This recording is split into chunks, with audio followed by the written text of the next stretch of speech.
Hello, my beloved. How are you doing today? How is your doing? Are you totally living your best life? Are you enjoying who you are? Are you just being happy? Don't delay it any longer. Today is really the day that you can just blossom to the fullest from inside out. And today we are reading together A Course in Miracles. And it's our lesson 126. All that I give is given to myself. Today's idea is completely alien to the ego and the thinking of the world. It's crucial to the thought reversal that this course will bring about. If you believe this statement, there would be no problem in complete forgiveness, certainty of goal, and sure direction. You would understand the means by which salvation comes to you and would not hesitate to use it now. Let us consider what you do believe. In place of this idea, it seems to you that other people are apart from you and able to behave in ways which have no bearing on your thoughts, nor yours or theirs. Therefore, your attitudes have no effect on them, and their appeals for help are not in any way related to your own.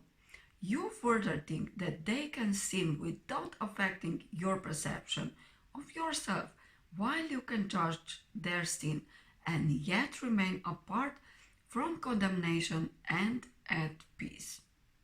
When you forgive a sin, there is no gain to you directly. You give charity to one unworthy, merely to point out that you are better on a higher plane than he whom you forgive.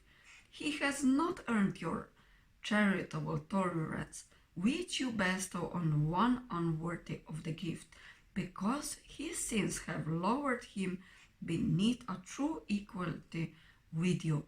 He has no claim on your forgiveness. It holds out a gift to him, but hardly to yourself. Thus is forgiveness basically unsound, a charitable whim, benevolent yet undeserved, a gift bestowed at times, at other times withheld. Unmerited, withholding it is just, nor it is fair that you should suffer when it is withheld.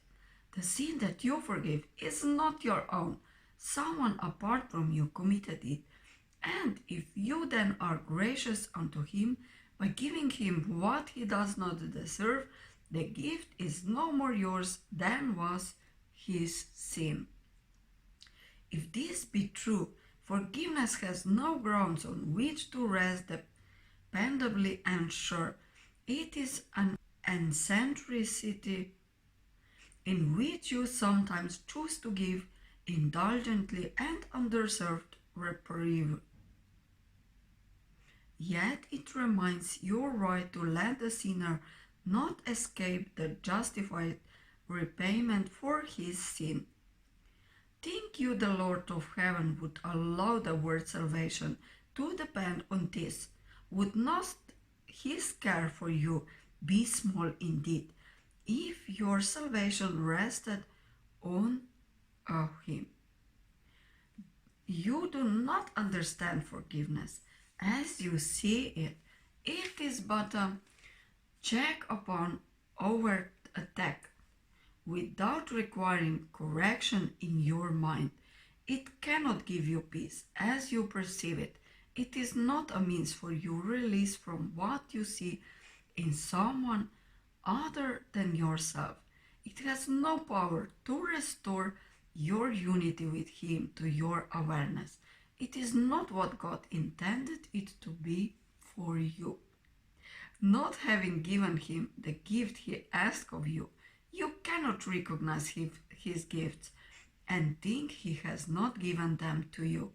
Yet would he ask you for a gift unless it was for you? Could he be satisfied with empty gestures and evaluate such petty gifts as worthy of his son? Salvation is a better gift than this, and true forgiveness, as the means by which is attained, must hear the mind that gives, for giving is receiving. What remains as an unreceived has not been given, but what has been given must have been received. Today we try to understand the truth that giver and receiver are the same. You will need help to make this meaningful, because it is so alien to the thoughts to which you are accustomed. But the help you need is there. Give him your faith today and ask him that he share your practicing in truth today. And if you only catch a tiny glimpse of the release that lies in the idea we practice for today, this is a day of glory for the word. Give 15 minutes twice today to the attempt to understand today's idea. It is the thought by which forgiveness takes its proper place in your priorities.